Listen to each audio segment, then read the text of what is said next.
Hey y'all. Happy Tuesday. Happy Spoken Word Tuesday. I hope you guys' days come along fine. Anyway, you guys know on Tuesdays, I like to bring the word. And earlier I read my short from the sealed portion, chapter 27, verse 13. One of the final testaments of Christ reads as follows. And each nation put it itself above another. And when they go to war with each other, the soldiers of the armies do not think that they are killing their brothers and sisters, but that they are killing an enemy who is a possible threat to their own families and their own nation. You guys, there are so many wars that take place here on God's earth. Nations that want to be above other nations. And the armies who go to war believe to themselves that they are fighting their enemies for a piece of land that their leaders have convinced them to believe the land belongs to them. Brainwashed to believe that those whom they are at war with are their enemies instead of their own brothers and sisters. But the truth is, the very land that the brothers and sisters are fighting over belongs to us all. All right, you guys, so today I'll be reading from chapter 27 of the sealed portion, all right? And this chapter is, well, I think it's probably, it's quite long, so of course it's going to take me a few weeks to get through with it. And you guys know, I always like to begin with the header to tell you what this chapter is about. So listen clearly, okay? The header reads as follows. The reason why political leaders of nations have power and riches is expounded upon. I'm sorry, I'm going to say it again. The reason why political leaders of nations have powers and riches is expounded upon. I want to say that word clearly, okay? The spiritual state of two slain soldiers that died in wars revealed. War is expounded upon, and the commandments of the Lord are given concerning the defense of a nation by going to war against another nation. All right? Verse 1. Now, this power of Satan was over the entire earth during the reign of the kings and the civilizations that existed in and around the fertile river valleys of the earth. And because of his power, no one kingdom or empire could survive for long periods of time. Nevertheless, there were some that survived longer than others, depending on the inner conflicts that arose within each empire. So what they say, during this time of the civilizations on earth, many ancient civilizations, the empires fell, right? Didn't last too long, right? Because of all the wars, right? They kill each other, right? They led to believe that one piece of land belonged or this belonged to them. So at least convince them to go out there and fight for the land and kill each other and destroy all the land, right? Then there's another nation got to be built because the people themselves become too proud over the land, right? So they want more and more and more, become greedier, so they convince others to go fight, right, for that very land that belongs to us. And the result is they lose it all. And there's another nation, another empire come again to rebuild, and then go to another nation, another war, and empire after empire just fall, right? Because of greed of nations, wanting other nations, right? Not satisfied with their own nation, but they want their brother and sister nation as well. So what? They lead their brothers and sisters to believe that they're fighting their enemies over land that belongs to all. And over again, nation fall after fall, fall after fall, fall after fall, all because of the corrupt leaders and their greed. Verse 2. For when the leaders could no longer subdue the majority of a people of a nation, which were the poor and the laboring class, then they would turn their enemies against their own people. And this would cause brother to rise against brother and family against family, thus eroding the united principle upon which these nations were founded. But in all the nations of earth, during the time of the Egyptians until the latter days, the rich and powerful, which were the few among many, ruled over and subdued the majority. It's always like that, right? The elite be small, right? They really be a minority, but they got the power, the strength, right, to rule over a majority. All right, verse 4, and the fear to rule over a majority. Verse 4. And the desires of the rich and powerful were given unto them by their God, who is Satan. And the cause of their power did not come from the strength of their own arm, neither did it come from the strength of their friends or their families. For the friends and the families of the rich and powerful, even the leaders of all the nations, are weak, like unto themselves. Behold, their strength and their power coming from their armies and their navies, even the means of force that Satan had built up to protect and provide his servants with the blessings that he had promised them, right? So actually, you got, yes, they being led by Satan, because Satan has promised them what? These nations to be kings of earth and everything, right? You know, and in order for them, right, to get all these riches and these glories, right, you know, that Satan has promised them, and to maintain it, then they gotta, you know, put forth Satan's will, right, and go against their brothers and sisters, making them believe, you know, that they're enemies against one another, fighting over a piece of land, that the very piece of land that the Father have created this earth for us all. All right, verse 6. And if money had not been introduced among the children of men, or if a value had not been placed upon the things of the earth that have no intrinsic value as to sustain of our daily lives, then these rich and powerful would have nothing with which to pay their soldiers and their generals and their captains. And if they cannot pay their soldiers and their generals and their captains, then they will not have armies and navies. See, so if money was not introduced, right, how would the leaders pay the armies and navies? They wouldn't, right? There wouldn't be a such thing as riches and glory, right? Because money wouldn't be in existence, right? But because man, you know, used their precepts, their commandments of their own thoughts and brought money to us, right? Made money an intrinsic value upon brothers and sisters of the land, right? It caused nothing but chaos and greed, right? To want more and more and more. All right. And of course, like I said, the money was not introduced, then the leaders wouldn't even have navies or armies to fight war. Verse 7. And the riches which they receive to pay for the means of force that they set up for protection do not come from their own work, neither from the sweat of their own brow. But these riches come unto them like they came unto Benelli, who first introduced the system of value or money in the beginning. For Benelli used flattering words and taught the people to have pride in themselves and also in their families. And this same pride was a tactic that had been used by many leaders to bring the minds and ears of the majority under their control. So when talking about Benelli, they're talking about it's the devil. You know, Benelli walked to and fro. So right now, in this context, Benelli is referred to Satan, right? When Satan was walking to and from the earth. You know, in the Bible say he was walking to and from the earth, seeing who could devour. That's what it's talking about. Verse 9. For these leaders speak of the greatness of their nation as if it was the only nation that mattered upon earth. And they stir up people to patriotism and hate for all others of nations of earth. What? Do that one again. Right. Do that one again. To make sure you guys get a clear understanding.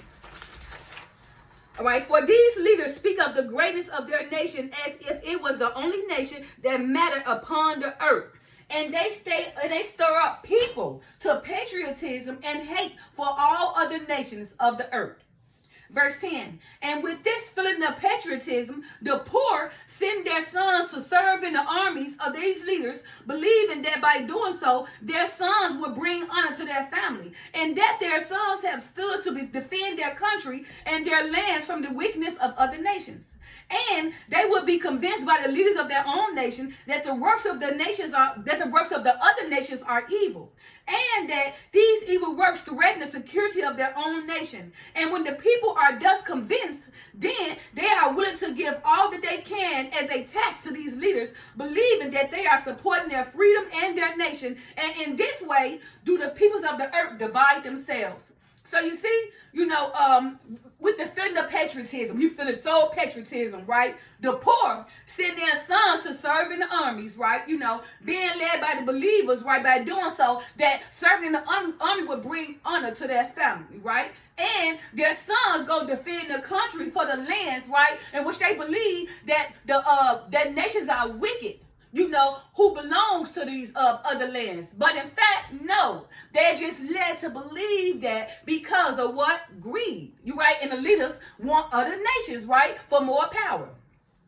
All right. And of course, when the people are convinced, right, they are willing to give everything, right, you know, to the tax leaders just to support, believing that brings them freedom, right, you know, and, you know, in this way, this is how the people are divided. right? Verse 13, which is my short.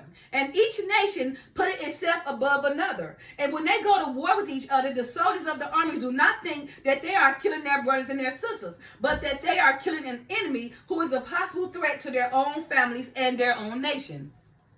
Verse 14, and now I, Moroni, have seen these great nations and their armies, and the great power that the leaders of these nations have over the hearts of the children of men. And the brother of Jared wrote concerning that which he held occurred in this world, to which all the spirits of the children of men will return when they are murdered or slain in battle for the sake of their nations and their leaders. Now Moroni and everything, remember this book, the still portion is basically based off, Joseph and Manasseh and Ephraim, from that tribe, okay? But it also focuses on Enoch, Jared, Methuselah, Mahalalel, that's what they said, the brother of Jared, okay? This got something to do with, because Jared was the father of Enoch, okay? So it's about the brother of Jared, all right? Verse 14, and it came to pass that the brother of Jared wrote of two men whose names were Selethared and Amigo, and they were both soldiers who were engaged in battle in a war that took place between the armies of the nation of the Hittites and the nations of the Babylonians. And as these two soldiers were thus engaged in fighting one another, they rose up against each other and thrust their daggers deep into the heart of the other. And as they felt the searing heat of the pain entering their hearts from the cut of the daggers, they looked into each eyes of each other and wondered for the moment why they had done this. You see how they was convinced to go to war and stake a dagger in each one of their hearts, right? And then it came to them when they were sticking their daggers, dying, and then piercing their hearts. They started thinking like, why are we doing this? See? Verse 17, and in the tongue that each spoke, and with their last breath, they did curse each other and died. So although they was killing each other because they believed that there was, honor for their family and, trying to fight for a land that belongs to us all, doing their death for one another, they said to themselves what they doing to each other, but at the same time, at their last breath, they still cursed one another and died. So the curse still continues, right? So the war still goes on. Verse 18, and the brother of Jared wrote concerning them, saying, and each of their spirits led the mortal flesh and entered into the dimensions of the spirit world. And they were each greeted by those who were dead, even those who had been the most familiar to them while they are mortal, because they go to the spirit world. And the spirit be right there waiting on you. Verse 19, and each of them forgot for that moment what had been the cause of their deaths, for they were overwhelmed by the great love of the spirits who had surrounded them and welcomed them into the spirit world. Remember, because before you leave the spirit world, you make these promises that you're going to do this and do that and do this, right? Because you had this desire of love in the spirit world because it's all love. But when you come to the earth in your mortal body, that changed, right? So now when you die and go back to the spirit world, all the spirits, and they show you love and they bring back memories. You start to remember this what it's supposed to be before you got on earth. But indeed, remember, God is of love, so the Spirit's still going to show you love, right? Still going to have you to remember, that thing you made before you left the spirit world, that you said that you're going to love your brother and sister and do right by them, right? But now you came to earth and your mortal bodies became greedy and everything, got caught up, got killed, went back to the spirit world, and now you start to remember the things you said, it started to hunt you and hurt you because you didn't do it. And now it's just tormentation. Verse 20, and without the flesh, I do that one. Yeah. And without the flesh, their memories were enhanced, and they began to remember their existence as spirits prior to the days of their probation and mortality. So you see, again, and without the flesh, because they're spirit now, their memories were enhanced. Their memories all come now, and they begin to remember their existence as spirits prior to the days of their probation and mortality. See, they remember what they said when they was in the spirit world before they came here on earth in mortality. And after a time, it was brought to their remembrance the cause of their death, and also their works and actions during the days of their probation upon the earth in the flesh. Right? So, it's all when you go back to the spirit world, all the memories come back before you left, right? You're going to remember everything, and that's when you say, but you be, eternal death. Like when you going to hell, going back to the spirit world, it's like a tormentation over and over again. All the sin you put forth in earth, just going to replay forever. Verse 21. And in the course of the spirit, Selethared went back to the battlefield and saw his flesh thereupon, and also the flesh of Amigo, the man in whom he had thrust his dagger. And Selethared returned again to the reception area of the spirit world, in which the spirits of all the children of God are received upon their death, to be greeted by their loved ones who had preceded them in death from mortality. And he searched out this man whom he killed on the battlefield. And Selethared found Amigo among the other spirits who had met him upon his entrance into the spirit world. And Selethared approached Amigo and was wont to speak to him. You see, so now when they go back to the spirit world, it all come to again the person they killed and everything, then they start remembering why they killed them, right? And if they do, they start breaking down and crying, because before they left the spirit world, it's about love and loving their brothers and sisters. But when they came here to earth of mortality, right, it became about greed. Because why? It was too many options, too many things, gold, money, silver, whatever, clothes, whatever, right? That caught them up to want. So therefore, they wanted the material things more than love for their brother. So during their mortality, they didn't remember the things they said in the spirit world. So now they killed their brother in mortality, and now they go back to the spirit world. Now they're remembering. And it just torments them over and over again, because they start to feel bad, saying to themselves like, man, before I left the spirit world, I said this thing, but when I came to earth, I did another. So that's where the terror come over, eating them over and over again. All right, verse 23. And because the spirit was not burdened by the flesh and its limited means of communication, both of these spirits recognized each other from their thoughts and began to hate one another for what they had done to each other during the battle. You see? And there was a great silence among the spirits who were there surrounding Selethared and Amigo. And these two spirits stood in front of each other for a long time, perceiving the thoughts and the memories of one another. Yeah, they truly were becoming aware of the experiences and the past life of each other through the communication and power of the spirit. And Amigo spake unto Selethared, saying, I know you now. You are my friend in the same spirit world before we enter into mortality. And you enter into mortality first, that you might begin the days of your probation as a man amongst the Hittite peoples of the earth, in the family that you had chosen for the days of your probation. So you see how they start remembering now? When they was in the spirit world, right? When they came to the earth, they forgot about everything. But when they back to the spirit world, they start, they hated each other for killing each other, because they knew it was of love, right? You see how it started breaking them down and everything, right? And telling them like, you was my friend in the spirit world before we came to mortality on earth, right? Now when we came to mortality and probation on earth during the days of the Hittites, right, I became your enemy. We both killed each other, right? And now mortality, now we go back to the spirit world where we initially came from, our first estate, and now it's tormenting us both, because now we hurt, because we remember that before we left the spirit world, it was about love, and we said we was going to love each other. When we got to mortality, that all changed. But now that we dead, we back to the spirit world. Now you remember all over again, because the flesh is gone, so now it's nothing but memory. All right, verse 26. And I watched you grow as a child, and I wondered upon you before I left this place and entered into mortality, into the Babylonian family. And why was it that our final thoughts of each other in this spirit world were thoughts of love and respect, even thoughts of genuine concern for our plight during the days of our probation? Yeah, and our final thoughts of each other in the flesh were thoughts of hate and prejudice, even that we did curse each other with our final breath. So you see, like he's saying, now in the spirit world, we had love. Now he's saying, I watched you grow up a child, right? Before we entered the Babylonian family. We watched each other grow up, right? In the spirit world before we came here on earth in our mortality, right?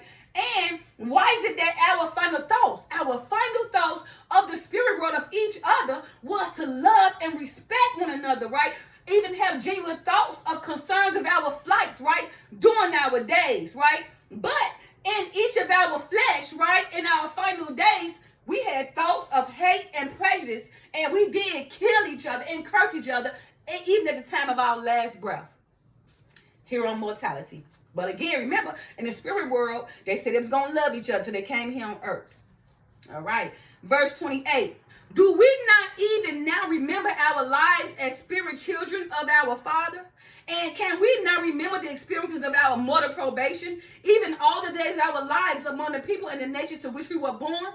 And how can we have this hate for each other, which was garnered and perpetuated by the nations and the families to which we belonged in immortality? Yeah. How can we continue to have this hate now that we are spirits again and understand all these things? Are we not both children of the same God, even of the same eternal family to which all of these spirits belong? And Salathere and Amigo pondered briefly upon the situation in which they found themselves. And they realized what had happened during the days of their probation. And they embraced each other by the power of the Spirit, in the spirit world, okay? And were in a state of torment, you see, for a time for the way they had felt about each other in the flesh. So you see, when you go back to the spirit world, you're just going to be tormented because when you came here on earth, you know, you became evil and wicked. And now that you're dead and return back to your first estate in the spirit world, all the memories come back of the love and respect that you initially said you was going to give before you came to the earth. But now when you came to the earth, you did a whole other thing. You became the son of Satan. So now when you die, you go back up and you're the son of Satan now. So now you're going to be tormented forever for the works you did here on earth, right, during your probation. So you guys, I'm going to stop that. I just want you guys to remember, right now, we in our second estate, our probation, right? But in our first estate, we made all these promises and everything before we came to earth because it's all love up there. But when we got down here, we changed. Not all of us, but some of us, you know, because our memories is limited. Just like, you know, because Adam and Eve, they came from the spirit world, right? Now, but their memories became limited when the Father put them on earth, right? Because he only gave them limits. That's why we can't remember everything from the spirit world, right? Now, you can remember it as a child up to like 7 to 8, but after 7 to 8, it's gone. That's why you see children talking to God and playing with angels because they still have that connection, right? Until they become like 8 years old, they start rebelling and becoming mischief, all right? So you guys just remember, right? All the promises we made in our spirit world of loving each other, you know, we was loving everything. We said we was going to do this before we came to earth. But when we come to earth, it's a different story. We hate one another. But we all brothers and sisters, right? You know, but we are led to believe, you know, by our leaders that everything we fighting over, right? You know, don't belong to them, you know, but in fact, it does belong to them. It belongs to us all because we're all children of God's earth, right? And who gave you the power to come and take a land that you didn't even create? All right? All right, you guys, let's keep this in mind, you know. Be more careful, you know, and thoughtful, you know, during your mortality. Because whether you know it or not, all the works you did when you died during your mortality, your flesh leaves. Then when the soul comes back out, the spirit goes back up. And whatever you done during your flesh, right, it's going to be named because it's written in the books. If you're not reading the book of life, you're going to the devil anyway, right? So when you go back to the spirit world, let's just hope that you did the things you said while you was in the spirit world when you came to mortality. Because when you die in the flesh and mortality, and if you was wicked, you're just going to be tormented forever in the spirit world. Happy Tuesday. Love you guys. Peace. Bye now.